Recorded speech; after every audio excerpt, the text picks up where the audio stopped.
안녕하세요. 반갑습니다. 조덕훈 교수님 앞서 말씀을 잘 해주셔서 제가 따로 드릴 말씀은 없고요. 시간도 있고 해서 시간이 좀 제한이 돼 있어서 바로 진행을 하도록 할게요.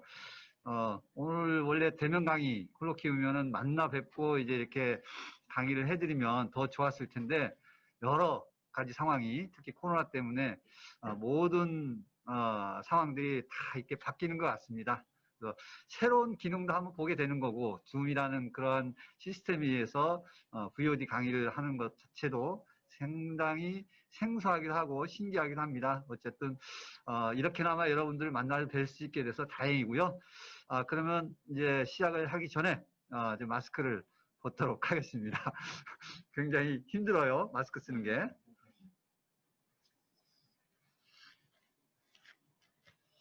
반갑습니다. 제 얼굴 아시는 분 계시죠?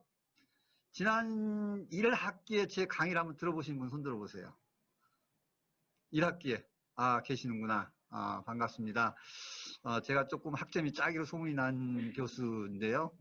다음 이제 신년기 1학기에 못 들으신 분들은 강의를 한번 들어보시면 경매에 대한 내용들을 더 소상하게 알 수 있을 거라고 생각을 하고요.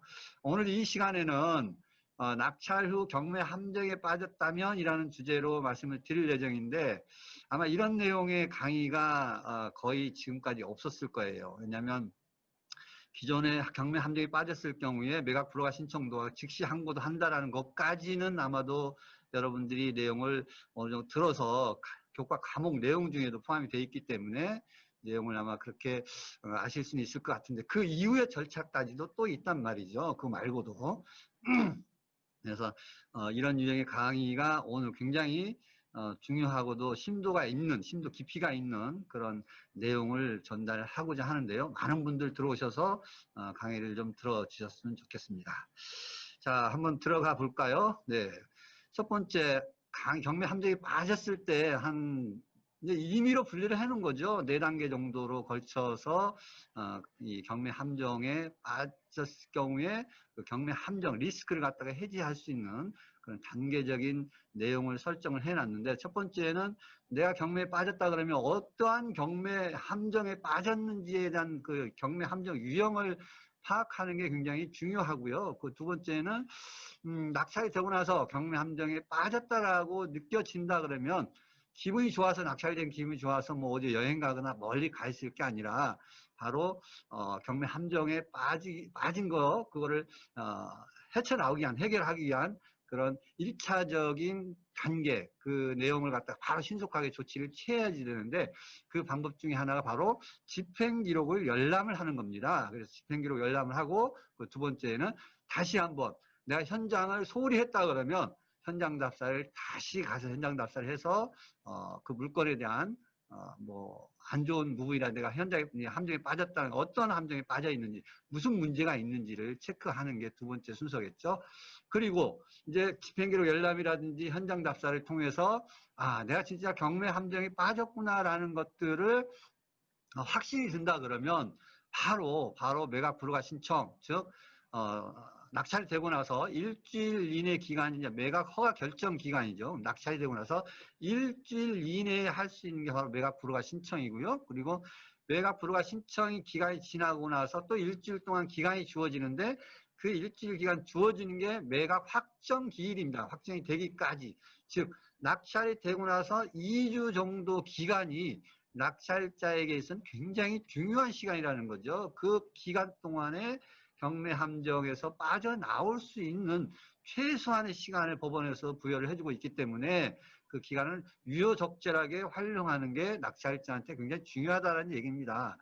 그리고 그 즉시 항고까지도 만약에 해서 즉시 항고가 기각이 됐다든지 아니면 그 기간을 모르고 지나버렸다든지 그 이후의 과정에 있어서도 손 놓고 있을 수만은 없죠. 그래서 그때 이후에는 이게 아마도 이 4단계 민법상의 담보 책임을 추구하는 이 내용들은 아마도 지금까지 경매 과정이라든지 학습 과정에서도 생소할 정도로 들어본 적이 없는 그런 분들도 있을 겁니다. 그렇지만 민사집행법, 즉 경매를 관장하고 있는 민사집행법에서는 내용이 나오지 않지만 민법상의 담보 책임을 추급하는 내용들 다소 생소하기도 하고, 그리고 4단계까지 가면 이미 대금을 납부했다든지 배상까지 이루어졌다든지 그러한 절차, 경매 절차가 어느 정도 끝난 상황이기 때문에 담보 책임 자체를 추급하기, 즉 담보 책임 묻기가 어려울 수도 있습니다. 그렇지만 그러한 절차가 마련되어 있기 때문에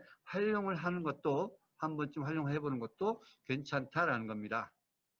자, 그럼 본론. 안녕하세요. 반갑습니다. 조덕훈 교수님, 앞서 말씀을 잘 해주셔서 제가 따로 드릴 말씀은 없고요.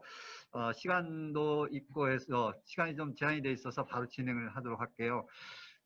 오늘 원래 대면 강의 콜로키움이면은 만나 뵙고 이제 이렇게 강의를 해드리면 더 좋았을 텐데, 여러 가지 상황이 특히 코로나 때문에 모든 상황들이 다 이렇게 바뀌는 것 같습니다. 그래서 새로운 기능도 한번 보게 되는 거고, 줌이라는 그런 시스템에 의해서 VOD 강의를 하는 것 자체도 상당히 생소하기도 하고 신기하기도 합니다. 어쨌든 이렇게나마 여러분들을 만나 뵐 수 있게 돼서 다행이고요. 그러면 이제 시작을 하기 전에 이제 마스크를 벗도록 하겠습니다. 굉장히 힘들어요, 마스크 쓰는 게.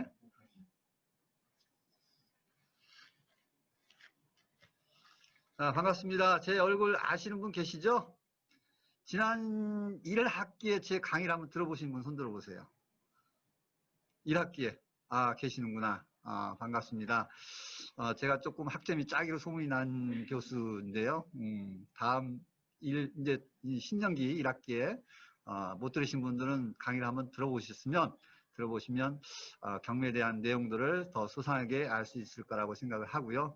오늘 이 시간에는 낙찰 후 경매 함정에 빠졌다면 이라는 주제로 말씀을 드릴 예정인데, 아마 이런 내용의 강의가 거의 지금까지 없었을 거예요. 왜냐하면 기존에 경매 함정에 빠졌을 경우에 매각 불허가 신청도와 즉시 항고도 한다라는 것까지는 아마도 여러분들이 내용을 어느 정도 들어서 교과 과목 내용 중에도 포함이 되어 있기 때문에 내용을 아마 그렇게 아실 수는 있을 것 같은데, 그 이후의 절차까지도 또 있단 말이죠. 그거 말고도.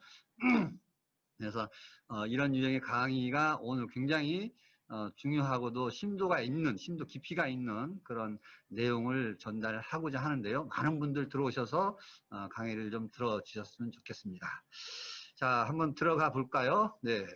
첫 번째, 경매 함정에 빠졌을 때 이제 임의로 분리를 해놓은 거죠. 4단계 정도로 걸쳐서 이 경매 함정에 빠졌을 경우에 그 경매 함정 리스크를 갖다가 해지할 수 있는 그런 단계적인 내용을 설정을 해놨는데, 첫 번째는 내가 경매에 빠졌다 그러면 어떠한 경매 함정에 빠졌는지에 대한 그 경매 함정 유형을 파악하는 게 굉장히 중요하고요. 그 두 번째는 낙찰이 되고 나서 경매 함정에 빠졌다라고 느껴진다 그러면 기분이 좋아서, 낙찰이 된 기분이 좋아서 뭐 어디 여행 가거나 멀리 가 있을 게 아니라 바로 경매 함정에 빠진 거, 그거를 헤쳐나오기 위한, 해결하기 위한 그런 1차적인 단계, 그 내용을 갖다가 바로 신속하게 조치를 취해야지 되는데, 그 방법 중에 하나가 바로 집행기록을 열람을 하는 겁니다. 그래서 집행기록 열람을 하고, 그 두 번째는 다시 한번 내가 현장을 소홀히 했다 그러면 현장 답사를 다시 가서 현장 답사를 해서 그 물건에 대한 뭐 안 좋은 부분이라, 내가 함정에 빠졌다는, 어떤 함정에 빠져 있는지, 무슨 문제가 있는지를 체크하는 게 두 번째 순서겠죠.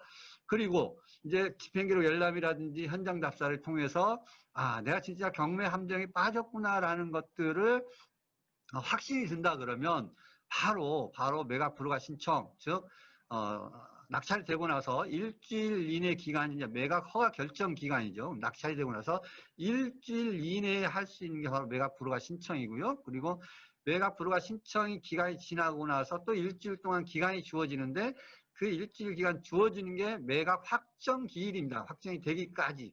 즉 낙찰이 되고 나서 2주 정도 기간이 낙찰자에게 있어서는 굉장히 중요한 시간이라는 거죠. 그 기간 동안에 경매 함정에서 빠져나올 수 있는 최소한의 시간을 법원에서 부여를 해주고 있기 때문에 그 기간을 유효적절하게 활용하는 게 낙찰자한테 굉장히 중요하다는 얘기입니다. 그리고 그 즉시 항고까지도 만약에 해서 즉시 항고가 기각이 됐다든지, 아니면 그 기간을 모르고 지나버렸다든지, 그 이후의 과정에 있어서도 손 놓고 있을 수만은 없죠. 그래서 그때 이후에는 이게 아마도 이 4단계 민법상의 담보 책임을 추급하는 거, 이 내용들은 아마도 지금까지 경매 과정이라든지 학습 과정에서도 생소할 정도로 들어본 적이 없는 그런 분들도 있을 겁니다. 그렇지만 민사집행법, 즉 경매를 관장하고 있는 민사집행법에서는 내용이 나오지 않지만 민법상의 담보 책임을 추급하는 내용들 다소 생소하기도 하고, 그리고 4단계까지 가면 이미 대금을 납부했다든지 배상까지 이루어졌다든지 그러한 절차, 경매 절차가 어느 정도 끝난 상황이기 때문에 담보 책임 자체를 추급하기, 즉 담보 책임 묻기가 어려울 수도 있습니다. 그렇지만 그러한 절차가 마련되어 있기 때문에 활용을 하는 것도, 한 번쯤 활용해 보는 것도 괜찮다라는 겁니다.